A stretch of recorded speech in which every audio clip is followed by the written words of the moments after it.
Police প্রশাসনের নির্দেশিকাকে বুড় আঙুল টোটো auto চালকদের। মানা হচ্ছে না নো পার্কিং বোর্ড, বাড়ছে রাস্তায় জ্যাম। বহু চেষ্টা করার পরেও পুলিশ প্রশাসন ব্যর্থ। কিছুতেই যানজট মুক্ত হচ্ছে না শালানপুর ব্লকের রূপনারায়ণপুর ডাবর মোড় সংলগ্ন মোড়।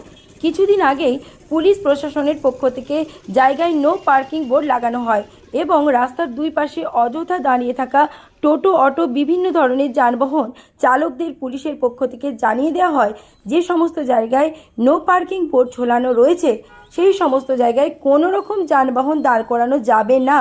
কিন্তু সেই বোর্ড ভোট চলানো অবস্থায় বেশ কয়েকদিন কেটে গেলেও তার কোনো ফল এখনও পর্যন্ত দেখা যায় না। আগের মতোই সমস্ত গাড়ি অটো টোটো যানজটের সৃষ্টি করছিল, তা এখনও অব্যাহত রয়েছে। পুলিশ প্রশাসনের পক্ষ থেকে রূপনারায়ণপুরের স্ট্যান্ডে দাঁড়িয়ে থাকা গাড়ির মালিকের সঙ্গে বহুবার মিটিং করছে, তাদেরকে অন্যত্র স্ট্যান্ড করার আবেদন জানানো হয়েছে, কিন্তু সে বিষয়েও কোনো ফলাফল দেখা যায়নি। অবশেষে হয়রানির শিকার হচ্ছে সাধারণ মানুষ।